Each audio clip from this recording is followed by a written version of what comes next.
Alright, welcome back to this channel, Honey Money SG, and you all know this guy, right? JJ. He's an entrepreneur and also a licensed real estate person that can help you sell, buy, or rent your property. But in last episode, we covered something about HDB versus condo. What are the considerations? And some of you, maybe your most important question is, if you're buying for own stay versus investment, what is the real difference? Because we have a lot of demographics of people. We have couples who are looking for their first property. We have BTO people looking to upgrade after their 5 years MOP. We also have singles who, because of Singapore laws, they may not be able to stay in the ideal property that they want. So they are looking for the best options out there. So in this video, we'll really discuss own stay versus investment. What are the considerations that we should look at?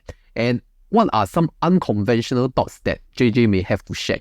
Alright, so JJ, let's start the ball rolling. What do you want to talk about this? So I think when it comes to own stay versus investment, the first thing that you have to secure is a comfortable roof over your head, right? So imagine if you go and rent someplace and then you throw all your money into investments. It's not very secure, right? Yeah, because what if, something happened like Black Swan event, then you cannot pay rental, then you don't have a roof over your head. So before we even go into property investments, in my opinion, secure a comfortable roof over our heads where it's affordable. Yes. Right, that's the first thing. So when it comes to investing in properties, maybe we want to reframe it and we should kind of discuss property as an asset class versus other asset class that you and your audience might be a bit more familiar with, right? So let's talk about the different asset classes. So we have property, we have commodities like your gold, silver, and we have crypto, we have stocks, equities is very, very common, and we have funds, right? I think these are the common things that people usually invest in. We don't talk about other stuff like watches, Pokemon cards or whatever, but these are the few common things that people usually invest in. Yeah, so I think like you yourself, you are a very big advocate for, learning and knowing what you invest in and the whole passive investing strategy and things like that. So when it comes to property versus other asset classes, maybe let's address which one will win, which one will do better. Okay. Right? So as a person who is a licensed real estate agent, most people will tell you property good lah, because everybody's here to make a living, right? But if we look at it objectively, I would say again, it's different strokes for different folks in a sense where you have to invest in the asset class that you understand the most. Yes. And if that happens to be property, then great, but for you, it might not be. For you, it could be ETFs, it could be stocks, right? Stock picking, it could be just buying mutual funds and things like that. So how do you know which one you are best at? Is to, again, do research or watch channels like Honey Money, right? And learn about the different asset classes. When it comes to property investing seems to be a very big thing in Asia, especially with Asians. Asians freaking love property investing. I don't really know why also, right? Do you think so? Yeah, I would say predominantly the Chinese race lah. Because we are Chinese, we can say that Chinese are very into property investing because seems like their parents have made money from property and owning land. So this has kind of passed down to our generation. If our parents and our grandparents make money through property, then we should follow in their footsteps to build our wealth through property as well. Because we have seen past performance giving such good results. So we just follow the footpath, follow the game plan on how it works. Then we bring this forward to our next generation as well. At least that's the perception that I see for people who do property investment. Yeah, so I think generally, maybe why that's the case is because last time, right, it is maybe a lot harder to acquire equities. Funds was, you can only buy through your insurance agent, and things like that, right? But property is something that maybe to a lot of people you can see, you can touch, it feels like a real asset rather than stocks or funds that basically you can't see, can't touch lah. That's why maybe amongst what you say, Chinese people, Asian people, gold very popular, right? Because can see, can touch, can bite, seems to be the criteria. Physical asset stuff. Yeah, physical assets. But of course, physical assets has its pros and cons, right? Yes. Liquidity is a thing when it comes to physical assets like property. The value of your house is a certain amount, doesn't mean that there's a buyer for it, right? But these days you go onto your stock app or whatever, your brokerage, you can basically whatever you want to sell, you will sell on the spot when the market opens most of the time, depending on what you buy. But yeah, for most of the listed assets, you can just boom, sell, buy options. So I think when it comes to property investing, right, my personal take on it is that property investing is good if you really understand how to do it. But in my personal opinion also, property investing has a lot of third-party risk, right? So number one, firstly, you have the property agent risks, Yes. right? Is the property agent recommending you a good property, or is the property agent here to make a commission? Yeah. Because what makes him the highest commission might not be what is the best for you, right? And how do you know whether a property is good or not, right? Is sometimes, okay, I guess the public wouldn't know this, but if the property agent, for new launches especially, if they are getting a very, very high commission from the developer, then there is a little bit of a higher chance that maybe that property might not do as well because hard to sell ma. That's why they need to incentivize the agent to sell with a higher commission. Yeah, and if the commission is market rate or even lower, right, from the developer, then you know that, oh, this property, there's a better chance of it appreciating, right, especially for new launch. So that's the first thing, right? So third-party risk. And then there's a lot of other risks involved, like certain market volatility. Doesn't mean that, yes, stocks and everything have market volatility also, but this is a physical asset. And there are a little bit more restrictions, like all the SSD and everything. So that's another thing to take note. And, developers, you cannot always ensure that the developers will do a good job, right? There are certain developers that are famed for building great properties, but you cannot ensure that 10 out of 10 of their properties is good, and things like that, third-party risk, and certain like housing crisis and certain government laws that might come in, like cooling measures, right? In my opinion, there's quite a lot of like third-party risk when it comes to property investing. But for stocks, funds, and certain things that you are able to kind of track, right? It is a little bit more real time per se, right? I think which allows you to maybe, if you study enough, make a more concise decision. Because when you talk to property agents, right, and you ask them, oh, if I buy this new launch, how much money can I make? Can you give me a percentage? Can you give me a number? Okay. Rarely people can tell you. Yeah. People will always tell you, can make money or cannot make money, right? Can make a lot of money or cannot make a lot of money. But how much exactly, right? But if we use the S&P 500 as an example, most people tell you, oh yes, annualized about a 9 to 10% return per annum. So therefore, based on the past historical, we can go in and kind of predict how much you can get. But property investing is not like that. It's like I buy good property, you will appreciate. How much exactly? Is it 8%, 9%, 10%, 15%, 22%? I don't think like most people can concisely tell you exactly. Yeah. There is a lot of hope element in this. It's not hope for the best return, it's hope that things don't go wrong. When you're holding the property, government don't come in new measures, the housing market is stable, the economy is stable and growing, there is more population coming in so that more people can rent your flat. So there's a lot of things that you want it not to go wrong so that your property investment can go right. Based on past performance, yes, it has worked very well. So that's why a lot of people are building on this hope or maybe the hype that, okay, if I don't do property investing, I'm kind of losing out. But I guess everyone has their own preference for investment. I wouldn't say that property investing is not correct. In fact, I feel that you should go and explore what are the areas that you can actually look at, maybe diversify some parts of your assets to it. But the thing about property is that it requires a lot of capital, right? Especially for down payment and even subsequently the mortgage payments and interest payments. And for a lot of new generation Singaporeans, young adults, it's very hard for them to get on the property train compared to the past where there were no ABSDs. And then back then, housing prices were not so crazy. But at the same time, you may be considering to invest in equities as a form of diversification of assets. For example, if you look at the top companies in US, the S&P 500 index has gained a return of over 80% in the past 5 years. Therefore, if you want to get started with investing in equities, take a look at Weibo trading platform, where you can now invest in US, Hong Kong or Singapore stock market to maximize your returns. In fact, for new to Weibo customers, you can get the following welcome rewards when you fulfill the specific tier requirements. For tier 1, you will get $80 cash vouchers with up to 7% per annum USD Moneybook interest for 30 days when you deposit $2,000, complete 3 US buy trades and maintain. For tier 2, you will get $400 cash vouchers with up to 7% per annum USD Moneybook interest for 60 days when you deposit $10,000, complete 5 US buy trades and maintain until 31st July 2024. Then at the highest tier, deposit a minimum of $100,000 before 1st of July 2024, 1559,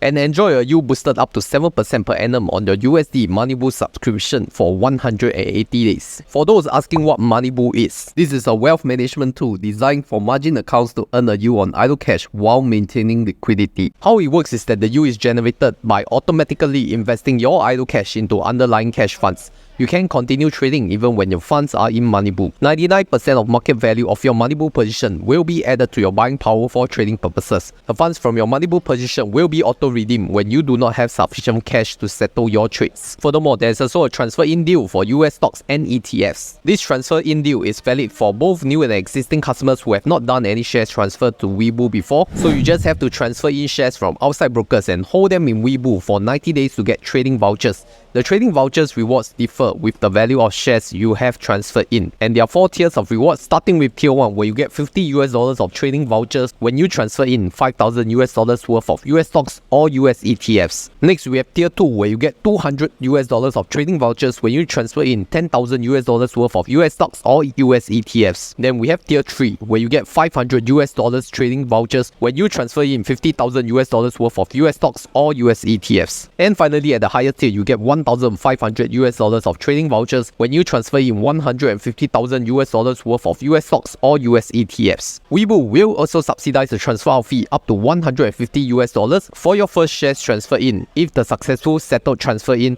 is of $5,000 or more. Terms and conditions apply. I did a step-by-step guide for those who wish to transfer shares from outside brokers to Webull, which you may refer here. With Webull, you can trade US stocks and US ETFs from as low as 50 US cents commission per order, minimally with zero platform fee during regular and extended hours. Webull also has access to other products on the global markets like Hong Kong, China A shares, and Singapore stocks and ETFs with very low trading costs. If you are into options trading, Webull also offers low trading costs from 55 US cents per contract with zero platform fees. So don't wait anymore, use my exclusive link or scan the QR code right here to apply for your Webull account today.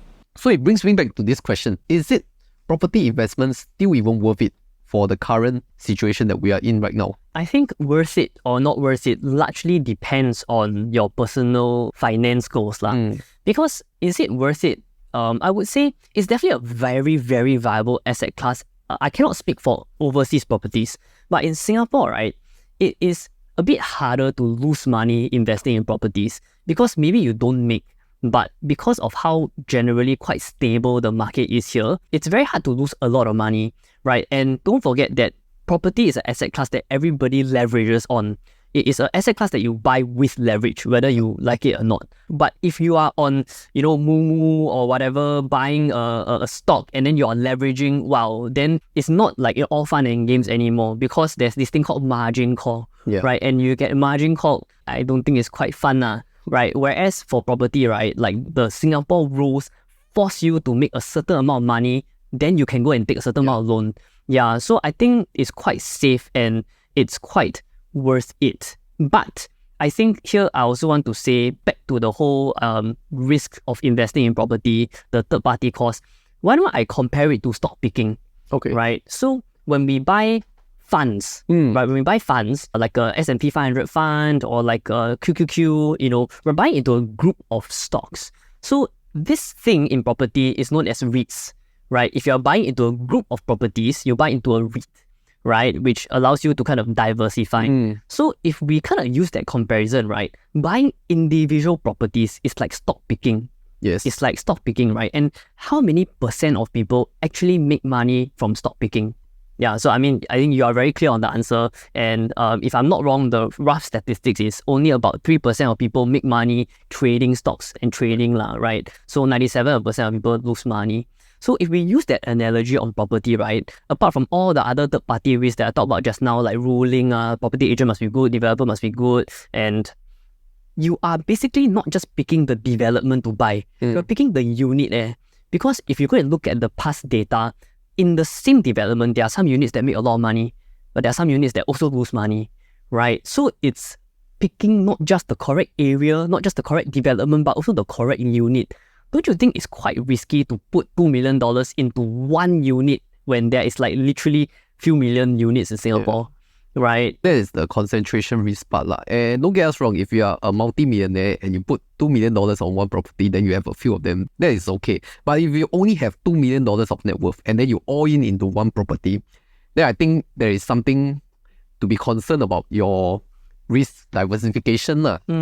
So like I mentioned just now, property is actually a bit harder to lose money, right? I was having this discussion with my teammates and some of my colleagues, and I just asked them this question, right? If you just close your eyes, you throw one dart and whatever the duck land on that property you buy, what's the chances of you actually losing money? It seems like between me and my colleagues, we feel like the percentage is about 30%. Okay. Right? So that means you anyhow throw one dart, right? And you buy any stupid property, right? The chances of you not losing money, not saying you'll make lah, but not losing money, it's about 60 to 70%. Yeah. Not too bad. Yeah. Right? Not too bad. I think the consideration comes more when it comes to opportunity costs. Right. Because if you have $2 million, okay, say you leverage, right? Say you have $500,000 in property and then monthly you're paying mortgage, right? What if you put your $500,000 into another asset class that is maybe a little bit more liquid, you can track real-time data, and you can kind of make maybe passive but better decisions? Maybe that is a alternative lah, right? Because like, for example, for you, your strategy change every 6 months, every year, because you learn new things, right? But if you're inside a property, you're basically stuck there for minimum 3 years, right? So if you learn new things and you want to kind of change your strategy, you might not be able to do that. So it's less of the risking of capital, but more of the opportunity risk, in my opinion. Yeah. So coming back to his opportunity risk, I do want to highlight one point. Recently there was this work salary man post. He talked about someone buying a property that he could not afford, and then he lost both his jobs or something like that. I don't know what happened eventually lah. But that is a very bad financial situation. What a lot of people don't see is that you become, in Chinese we call it 房奴咯. Yeah, you become a slave to your property because now you cannot quit your job, or if you are retrenched from your job, then if you cannot afford the mortgage, if you don't have any kind of personal finance strategies to emergency funds to tide over this period, then what are you going to do? Let's say if you're still within the 3 years seller stamp duty period, then you also sell at a loss. So a lot of things that you cannot control when you're so deep into this property, you have put in such a huge down payment and then you don't have any other kinds of cash flow coming in. The only source of income is your job, your high paying job. Maybe you're earning like 10K, 15K a month. But what if that source of income is gone? Have you ever thought about it? I know some of you, maybe you all are earning high income one, but then you'll think, this thing won't happen to me. Okay, I can tell you from experience, from my corporate experience, it happened to more people, more common than you think. So don't say it's not you. It's just not you for now. So I think like my personal approach is that, okay, so most property agents will tell you that property investing is very good, which is true. Property investing has a lot of pros, right? So just now we talked about a lot of the cons, right? So whatever I'm going to say next is a little bit different from what most property agents would think lah. So sorry to my company and my manager, please don't fire me. I just want to share my opinion lah. Okay, so to me, right, I see property as a little bit of more of a wealth preservation tool rather than a wealth accumulation tool. Okay. For, I think, people in our age range especially, right? Because I think for me, before I even, like, a whole reason why I got into property is because I think property is a very good wealth preservation tool, and eventually I will diversify my funds, my stocks into real estate. Because at some point, right, when you grow your wealth to a certain amount, say above $500,000 or above $1 million, right, I think that's where the compounding effect really like plays it out for you. Yeah, it's true. Right? And when you have $1 million in assets, like, this is when you have something to lose. If you have $50,000 invested, $100,000 invested, $200,000 invested, if you lose it all, most of us Singaporeans we're capable enough to make it back in a couple of years, 5 years, 10 years, we can recover. But when you lose $1 million, right, I think that one is very, very hard to recover. Unless you are a businessman, you got a very high paying job, it's very hard to recover $1 million. So rather than see property as a wealth building asset tool, which is very, very possible if you work with the correct agent and have the correct advice, I personally like to see property as a wealth preservation tool to eventually diversify your assets. Because most property agents, most property professionals will tell you that capital gains is what you're going for in property. Yep. Whereas rental yield is, like 3%, 4%, 5%, it's not going to make you a lot of money, yes, which is true. But what I like about property as a wealth preservation tool is that when you reach a certain amount, however you build it, maybe through entrepreneurship, maybe through crypto, maybe through stocks, maybe through ETFs, which is a lot more liquid, right? Maybe you build your wealth through there. And at some point when you have enough to lose, which is different for different people, then diversifying it into a safer asset class, like collecting rental yield rather than going for the risky, super high capital appreciation is, I think, better. Yes. Because in real estate investing, is it possible to do 22% per annum? It's very possible. because you are leveraging. Yeah. So if you count, even some people I see do like 32% per annum, right? Because you're really leveraging. But we have to really consider that risk. If you don't really want to take that type of risk on leveraging, even though it's safe leverage, right? They call it good debt. Yeah. Then building your assets, like this for me personally, I have been investing in equities and funds for a bit longer than I have been investing in property. Like the only property I own is my HDB flat, right? So yes, I have helped people buy and sell properties, but when it's your own money, right, it's very different one. Yeah. Yeah, it's a very different one. So I like to see property as a wealth preservation tool, as a form of diversification from your preferred wealth building tool. Yeah, actually that's my stance as well, because when I was going through the 2022 market crash, right, I think there's some enlightenment in me, like, wow, if all these stocks crash to zero, I literally am nothing. Yeah, so back then, then I started looking into more property videos, like Property Lim Brothers, all this education. Yeah. And then he was saying this point of like, property is like, it's inflation for breakfast. So what does this really mean is that the way your property is valued, right, there's a very interesting trend with the market with regards to inflation. Let's say if inflation is very high, like right now, 4 to 5% a year, your rental is going to increase according to the inflation rate. All right. But what if the economy falls? Okay, let's say inflation 0% or maybe even deflation. Then your property, even though the value is going down, but you're still able to hold on to it, right? You don't have to really go and sell it. You can also stay in it. There's utility inside of it.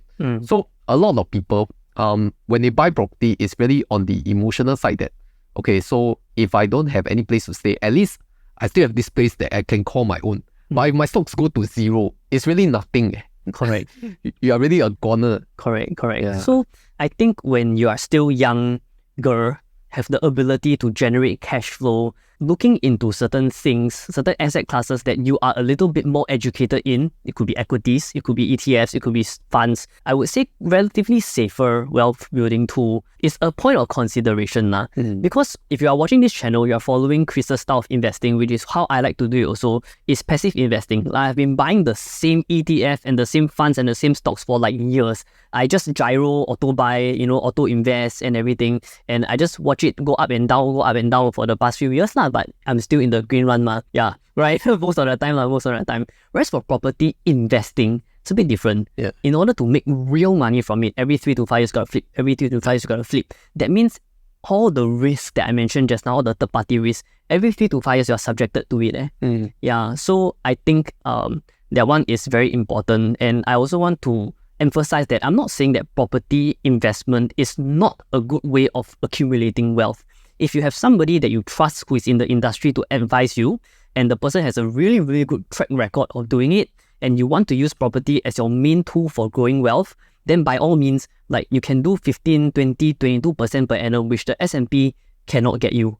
But you have to consider the upsides and the downsides. Yeah. Not saying that you all should not go into property investment, but it should not be your only source of wealth building strategy. It's not an all-in thing.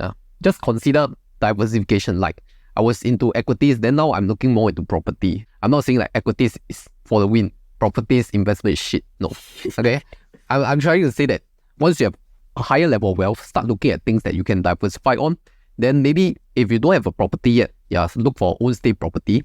Then you go and look at other areas to diversify. So build your base first. I always believe in the Kueh Lapis approach by Mr. Lu. Build on something safe first. Then once the base is stable, you go and go for more higher risk thing. You maybe need a little more concentration in. Yeah. Since we're talking about Mr. Lu, right? I also remember Mr. Lu calls a HDB a KKK asset, right? So since we're talking about property investing, I also want to kind of put it out there for people to consider. Do not consider your HDB as a property investment tool. Yes. Because HDBs is really subjected to a lot of government cooling measures and all of that. And we should not see our HDB flats as an investment tool. Because a lot of people out there, they will say that, my BTO double in price after 5 years, double in price. And it is quite true. Like, for your own BTO, it's likely going to appreciate quite a lot also. I think my BTO, right, I haven't even collect the keys. The nearby BTO already double the price. Yeah, man. I mean, it's crazy. But even though the prices is appreciating like crazy, we cannot really see our own stay property as the wealth building tool. Because if you sell and then you cash out, right, what are you gonna do? You bought at 400k, you cash out 800k, then you gonna like sleep where? Buy high, sell high lor. Yeah, so That's what they say. yeah, correct. So is own stay is really also about like preserving the value of the property. When there's your lease is decaying too much, okay, then maybe you have to reconsider, right, buying another property with a newer lease, or like the strategy is different lah. But since now we're talking about investing, right, I highly encourage us to not see HDB as a wealth accumulating asset. Like if you're very lucky, you got your first BTO, that could be your stepping stone to upgrading to a condo if that is what you want to do. Yeah.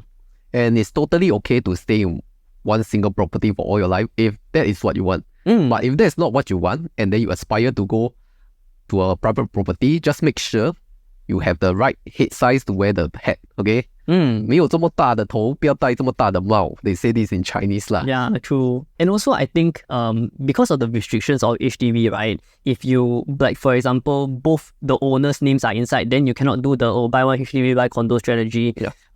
We don't forget that when it comes to property investing, you have certain other options like REITs, for example. You have other options like investing in commercial or industrial property, which is a completely different game, but it is still possible and relatively safe because we are in Singapore. Yeah, because we've seen all these TikTok videos, right? This person like own multiple properties. Singapore, if you just use one name, you can only own one residential property. So most likely, the other properties are the industrial and commercial properties. Yeah. Yeah, it's not like this person own multiple residential properties. Okay, so need to be very clear. And I've been viewing some TikTok videos on property. So a lot of these agents, right? I'm not saying they're wrong. So they push this property ladder to build wealth. So like you go and upgrade until you retire, then you go and downgrade to a HDB so that you have a sufficient retirement fund. Okay, so what is your views on this kind of strategy? It definitely works lah. Like I mean, I gotta say it definitely works if you are if you're into that, to use your own stay property as a means of growing your wealth. I think it's actually, it works. Like the reason why so many property agents are telling their clients this is because they're not lying to you. It really works. But let's consider the qualitative part of it, which is that every 3 to 5 years you have to move house. Every 3 to 5 years you have to have that third party risk. Yeah, so even if you're upgrading, don't forget your mortgage also go up, your capital outlay also go up. So if you want to kind of take a break from work, take a 6-month sabbatical, or you want to fire, yeah, you want to fire, like, you know, I'm all for the fire, which is why my opinion is as such, right? You cannot do that. So my personal opinion on the property wealth ladder is, I think a little bit more 3-step rather than a flip, which is get your first house. Okay. HDB, if you can afford it. BTO best, right? If cannot, get a resale HDB. When you can afford it, upgrade to a property that can hold its value. It doesn't really have to appreciate. So for example, if you can say afford to upgrade to a executive apartment that is not super ultra pricey, that is not a terrible option because most executive apartments, not all lah, okay, like I think I would say a lot of executive apartments potentially can hold its value because the government don't build it anymore. So when it's scarce, the value will at least hold even though the lease is decaying, right? I mean, at a certain point, then maybe not. But if it has 50, 60 years left, yeah, maybe you can consider. Then if you can upgrade to a condo, even better, right? But if you can't, that's completely fine as well. Then towards the end of your life, downgrade back to a 3-room or even a 2-room, because by then your kids will have grown up, they will have their own house, you don't need such a big space anymore. Downgrade back to a 2-room or 3-room, even better, you go and get your second chance at the BTO, buy brand new from the government, then you cash out. That makes up a part of your retirement fund, right? Then the rest of your money, the rest of your wealth, the rest of your cash flow will go into other stuff, like potentially investing in equities, in funds, in other things. So that is definitely a valid strategy. I'm not trying to discredit anyone. But I really want to ask for the singles out there, because since we are on this topic, right? Singles, they cannot buy HDB until they are 35, right? So then, how does the property own stay or investment journey work for them then? Because if I were a single and I have the funds, I mean, if I were in their position, I'll definitely go into this route. We either buy a 1 or 2 bedder, and then maybe until I reach 35, but now HDB also have that cooling period. So correct. It's getting tougher and tougher for our singles to buy their own flats if they cannot live with their family. My personal take on, but I would, if possible, try to not buy one beders if possible, especially if you're buying for investment. Yes, it can yield you pretty good results, but it has like data and past experiences has shown us that one bedder demand is definitely not as high as livable properties. Because the audience that you can sell it to, the audience that you can flip it to, is not as high as 2 plus study, 3 bedder, 4 bedder, where it's mostly like a family type of demographic, which is most of the people here, right? So if you have enough cash outlay for a 1 bedder, maybe consider combining it with someone that you trust to go for a higher quantum one. That is someone that you trust, or you just save up more. Lor. Yeah. This is exactly the story, right? Because last time I didn't know that you can buy with another stranger, and then maybe you're both combined to buy a 2-bedder apartment, rather than you one person go and buy one bedder, and then the other person go and buy another 1 bedder. But having said that, the person that you're combining a funds with must be a trusted person. There must be super, very, very trusted kind of person. Unlike HDB, you cannot combine with a stranger and go and buy a HDB. It doesn't work. If you are above 35, then can join single. Above 35 can, but correct. Under 35, really, very, very hard for the singles people. Yeah, so I would say if you really have like a bunch of money lying around, you want to invest in property, if you can only afford 1 bedder, in my personal situation, they're really not for everybody, by the way. In my personal situation, what I would do is I would actually throw that money into a wealth building vehicle that at least I am beating the base inflation. Okay. Right? Maybe throw into something that gives you, these days it's not difficult to get 3, 4, 5%, I think. Right? I mean, you would know, right? So throwing into something that gives you 5% at least help us combat the whole, next time I want to buy property, I cannot afford anymore. Because your money is getting smaller, but the property price is getting bigger. Yeah, so if you're not ready to invest in property now, that is okay. But don't let your money sit inside a vehicle where it's only getting you 0.1%. Oh, yeah. You know, I think you are a very big advocate for that. Yeah. Okay, but how about those people who want to move out but cannot get because of the HDB thing, and then they have limited funds, everything don't work out in their favor? Wow, it's quite tough. Yeah, it's quite tough. Yeah. So I guess it really depends on like why you want to move out. Like I'm a very, very big advocate for like a mental wellness because if you're happy, you can make more money I believe that. 家和万事兴 Correct. That means if happy family, everyone will prosper together. If very toxic argument every day, then it's really better for your own mental health and your personal growth to move out.